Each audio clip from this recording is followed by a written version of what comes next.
तो मेरा झारखंडी जोहार है, प्रणाम है, नमस्कार है, आदाब है। आज हमारे साथ जो हमारे साथी बैठे हैं और जो तमाम साथी इस वक्त हमें सुन पा रहे हैं और वैसे तमाम साथी जिनसे मेरी चर्चा और परिचर्चाएं हुई है, आज इस बात का हम ऐलान करना चाहते हैं कि हम अपने तमाम झारखंडी वैसे नौजवानों के साथ जो अलग अलग देश के संस्थानों से पढ़ाई लिखाई करके आए हैं और झारखंड को कुछ देना चाहते हैं, झारखंड के लिए कुछ करना चाहते हैं। जैसे हमारे समक्ष अभिषेक जी बैठे हैं, इन्होंने दिल्ली यूनिवर्सिटी से अपनी पढ़ाई की, इस वक्त झारखंड की सेवा करना चाहते हैं। हमारे बीओची से पढ़े हुए रोहित जी हैं, हमारे समक्ष भुवनेश्वर यादव जी हैं जो लगातार 20-25 सालों से सामाजिक कार्यकर्ता के तौर पर अपनी भूमिका को अदा कर रहे हैं। और वैसे तमाम साथी जो इस वक्त कैमरे में नहीं हैं, कैमरे के पीछे जो और भी कई साथी हैं और जो इस संगठन के निर्माण की भूमिका में रहे हैं।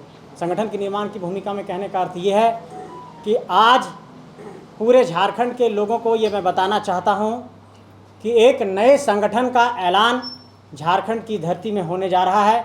और ये संगठन झारखंड के मुद्दों को लेकर, झारखंड के नीतियों को लेकर, झारखंड के नियमों को लेकर, झारखंड के विकास को लेकर, झारखंड के विस्थापन को लेकर, झारखंड के पुनर्वास को लेकर और उन सभी बिंदुओं को लेकर जिन बिंदुओं की लड़ाई लगभग 3 सालों में, 2.5 सालों में हम लोगों ने लड़ी है और जो झारखंडी जनमानस के समक्ष हम लोगों ने रखा है, उन्हीं बिंदुओं को रखते हुए एक नए संगठन का ऐलान कर रहे हैं। और उस जो संगठन का नाम है उसका नाम भी आप लोगों के समक्ष ऐलान करना चाहते हैं और अपने तमाम साथियों को ये बताना चाहते हैं कि इसे मीडिया के सामने आप सब प्रस्तुत करें। झारखंड बचाओ क्रांति सेना समिति हमारे नए संगठन का नाम है और ये संगठन पूरे झारखंड में झारखंडी मुद्दों को लेकर काम करेगा और तमाम झारखंडी जनमानस को ये बताना चाहते हैं। एक राजनीतिक सफ़र भी तय किया, चुनाव भी लड़ा, लेकिन मुझे ये महसूस हुआ कि झारखंड को नीतियों के आधार पर समाधान देने की ज़रूरत है। और इसलिए देश के तमाम बड़े संस्थाओं से कई ऐसे रिसर्च स्कॉलर, कई ऐसे हमारे साथी जो अलग अलग संस्थानों में पढ़ाई कर रहे हैं और झारखंड को कुछ देना चाहते हैं, उनके लिए हम लोगों ने झारखंड बचाओ क्रांति सेना समिति का गठन किया है। और इस क्रांति सेना समिति के गठन की जो केंद्रीय कार्य समिति है, आज शाम तक या कल सुबह तक इसकी घोषणा कर दी जाएगी और उसके बाद आने वाले वक्त में झारखंड के चुनाव में हमारी क्या भूमिका होगी इसको हम लोग तय करेंगे।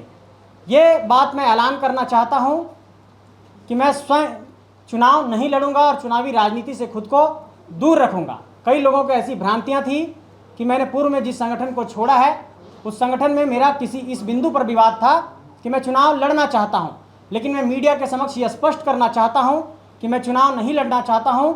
लेकिन अगर ऐसी कोई परिस्थितियाँ बनी कि झारखंड के वैसे नौजवान जो झारखंड को कुछ देना चाहते हैं और उन लोगों को अगर चुनावी राजनीति में लाने की ज़रूरत पड़ेगी तो ये संगठन इस तरीके का भी निर्णय लेगा। लेकिन फिलहाल इस संगठन की घोषणा के बाद हम एक सम्मेलन बुलाएंगे और सम्मेलन में इन सारे बिंदुओं पर हम लोग चर्चा और परिचर्चा करेंगे। इस संगठन का भी शॉर्ट फॉर्म JBKSS है और इसके पीछे इसकी वजह यह है क्योंकि इस शब्द के साथ, इस शॉर्ट फॉर्म के साथ झारखंडी जनमानस के समक्ष हम लोगों ने जिन बिंदुओं को पहुंचाया है और उन समान बिंदुओं को झारखंडी जनमानस तक लेकर के जाना है। क्योंकि ये मुझे महसूस हुआ है कि कुछ चीज़ें डीरेल हो रही हैं और वो मूल उद्देश्यों से भटकता हुआ प्रतीत हो रहा है, इसलिए इसकी आवश्यकता महसूस हो रही है। और इस बात का विश्वास झारखंडी जनमानस को दिलाना चाहते हैं कि जो भी होगा बहुत ही शानदार होगा, बेहतर होगा और झारखंड की धरती के लिए एक बेहतर निर्णय यहाँ के नौजवान लेंगे। देखिए, मैं आपको ये स्पष्ट करना चाहता हूँ कि जो नाम की समानता की बात है, मैंने क्या कहा कि झारखंड बचाने की ही क्रांति कर रहे थे हम लोग और हम लोगों ने सेना तैयार की थी। लेकिन जब सेना डिरेल हो जाती है तो उसके बाद कोई फैसला लेना पड़ता है। तो झारखंड बचाने की यह क्रांति जारी रहेगी और इसका झारखंड बचाओ क्रांति सेना समिति इस लड़ाई को, इस सफ़र को आगे बढ़ाएगा। अभी लॉन्च कर रहे हैं। मैं ये कहना चाहूँगा तमाम साथियों को कि JBKSS झारखंड.in के माध्यम से कोई भी एक झारखंडी जनमानस इस संगठन का निःशुल्क सदस्य बन सकता है। JBKSS झारखंड.in हमारा वेबसाइट है और इस वेबसाइट पर आप लॉगिन करके वहाँ पर मेंबरशिप ले सकते हैं और कोई भी एक झारखंड का सामान्य आदमी निःशुल्क सदस्य इस संगठन का बन सकता है। निर्माण का कुछ उद्देश्य बता दीजिए। जी, निर्माण का कुछ उद्देश्य। जी। ये जो आपने रखा है अपने नए संगठन का नाम, क्या इसका उद्देश्य यही था कि शॉर्ट फॉर्म निकलकर जेबीके से आए? क्योंकि जेबीके से जेएलकेएम से ज्यादा। मैं आपको यह स्पष्ट करना चाहता हूं कि झारखंड बचाओ क्रांति सेना समिति एक रजिस्टर्ड ऑर्गेनाइजेशन है और पूर्व का जो ऑर्गेनाइजेशन है वो एक रजिस्टर्ड ऑर्गेनाइजेशन नहीं है।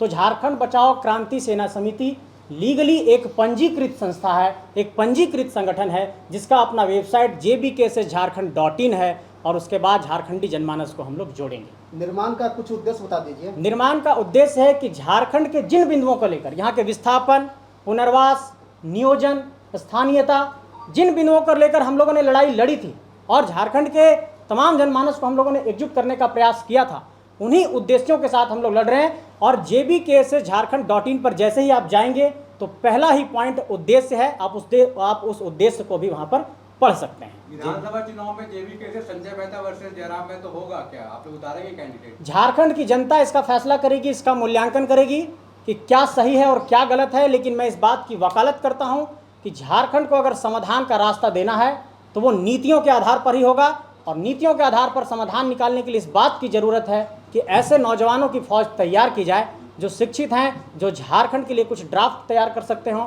जो झारखंड के लिए कुछ नीतियां तैयार कर सकते हों या फिर वो चुनावी राजनीति में आकर के झारखंड को सुधार सकते हैं। इससे पहले जो जेबीके था उसमें क्या नीतियां नहीं थी, वो नीति बनाने लायक नहीं थे? मैंने ये महसूस किया कि वह पूरी तरीके से एक सिंडिकेट में तब्दील हो रहा है और पूरी तरीके से उद्देश्यों से भटक रहा है और जिसके कारण से मुझे ये आवश्यकता महसूस हुई कि झारखंड के लोगों को एक प्लेटफॉर्म की ज़रूरत है और इस प्लेटफॉर्म के लिए हम लोगों ने ये सफ़र की शुरुआत की। ऐसा माना जाए कि 24 में युवाओं की सरकार होगी। देखिए, युवाओं को तो राजनीति में आना ही चाहिए, लेकिन सरकार बनाने की जहाँ तक बात है वो जनता फैसला तय करती है, इसको जनता पर छोड़ते हैं।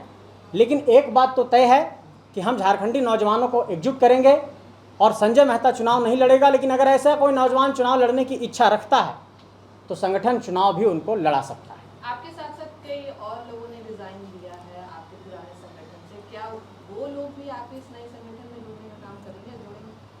हर एक झारखंडी जिसके अंदर ये पीड़ा है, ये दर्द है कि वो झारखंड के लिए कुछ करना चाहता है, हम ये आह्वान करते हैं कि आइए, जुड़िए और इस संगठन में इस बात का हम भरोसा दिलाते हैं कि चाहे वो सामाजिक न्याय की बात हो या सबको साथ लेकर के चलने की बात हो, चाहे झारखंड के आदिवासियों के मुद्दे हों, चाहे सरना धर्म कोड का मुद्दा हो, चाहे यहाँ पर विस्थापन की बात हो, चाहे पुनर्वास की बात हो, इन सारे पहलुओं को हम लोग उठाना चाहते हैं। और अगर आप ये कहेंगे कि ये सवाल जो लेकर के आप लोग चल रहे हैं उसमें मूल मुद्दे क्या होंगे, हम लोगों ने आज ये फैसला किया कि हमारे संगठन का प्राथमिक उद्देश्य झारखंड के लोगों का अगर कल्याण है, उत्पाद सिपाही की भर्ती में हमारे झारखंड के कई नौजवानों का देहांत हो गया। आज संगठन के पहले ही दिन, घोषणा के दिन, इस बात का ऐलान करना चाहते हैं और सरकार से ये मांग करना चाहते हैं कि उन तमाम पीड़ित परिवारों को सरकार कम से कम 50 लाख रुपए की मुआवजा राशि दे। और इस मांग को हम लोग तेज करेंगे कि उत्पाद सिपाही की दौड़ में जिन अभ्यर्थियों का भी देहांत हुआ है उन सबके परिवारों को सरकार तत्काल सहायता दे। झारखंड बचाओ किस लिए नाम रखे, किससे बचाना चाहते हैं? जी, मैं इसको स्पष्ट करना चाहता हूँ। झारखंड के अंदर ब्यूरोक्रेसी के स्तर पर और राजनीति के स्तर पर एक ऐसा सिंडिकेट, एक ऐसा गिरोह काम कर रहा है जो झारखंड में झारखंडी लोगों का कल्याण नहीं चाहता है। इसका एक स्पष्ट उदाहरण मैं देना चाहता हूँ कि झारखंड के लिए जब भी कोई नीतियाँ बन रही हैं तो वो नीतियाँ बार बार फंस जा रही हैं। जैसे अगर झारखंड की स्थानीय नीति बनी, राज्यपाल महोदय ने उसको रिजेक्ट किया। झारखंड के लिए OBC, ST, SC, EWS reservation का विधेयक बना 77% का, उसको रिजेक्ट कर दिया गया। सरना धर्म कोड पर कोई चर्चा परिचर्चा नहीं हुई। 9वीं अनुसूची में स्थानीय नीति को शामिल करना था, इस पर भी कोई बात सामने नहीं आई। इससे यह स्पष्ट होता है कि नौकरशाही के स्तर पर और राजनीति के स्तर पर झारखंड में एक ऐसा सिंडिकेट, एक ऐसा कॉकस है जो झारखंड को बर्बाद करना चाहता है। उन्हीं से हम झारखंड को बचाना चाहते हैं। जेबीके से अलग होने का कारण सिर्फ उसमें जो सिंडिकेट है वो है या और कोई कुछ रीज़न है? मैंने तो स्पष्ट कहा कि जब आप कोई संगठन में काम करते हैं तो संगठन के जो मूल उद्देश्य होते हैं, अगर उन उद्देश्यों से, उन संकल्पों से ही अगर राह मोड़ लिया जाए तो सिर्फ हम लोग किसी तरीके से सांसद विधायक बनने के लिए झारखंड में केस मुकदमा नहीं झेल रहे थे। हम लोगों का साफ उद्देश्य है कि हम लोग झारखंड में कुछ करके झारखंड के लोगों की सेवा कर सकें। 2 महीना पहले आप जेबी केसेस में बुला रहे थे लोगों को, 2 महीने बाद आप दूसरे जेबी केसेस में बुला रहे हैं झारखंड के लोग। राजनीति में ऐसी परिस्थितियां आती हैं, लेकिन फिर भी मैं ये स्पष्ट करना चाहता हूं कि अगले कुछ दिनों में झारखंडी जनमानस को ये संदेश चला जाएगा कि असल में काम कहाँ हो रहा है। हम पूरा ड्राफ्ट लेकर के आ रहे हैं जनता के बीच में। हमारे पास क्या समाधान का रास्ता होगा, कैसे हम क्या करेंगे, पूरा ड्राफ्ट और मैनिफेस्टो हम लेकर के आ रहे हैं। जनता से पूछेंगे कि क्या करना चाहिए। अगर जनता कहेगी कि हम कुछ चुनावी राजनीति में किसी को लड़ाएं तो उस पर हम लोग निर्णय भी लेंगे। जेएमएम ने तो बोला था कि हर गरीब परिवार को सालाना 72,000 रुपया देंगे। तुमको मिला? नहीं मिला। हमको भी नहीं मिला। हमें तो नहीं मिला। आपको मिला क्या? इनके परिवार को तो सालाना 72,000 नहीं मिला, आपके परिवार को मिला क्या?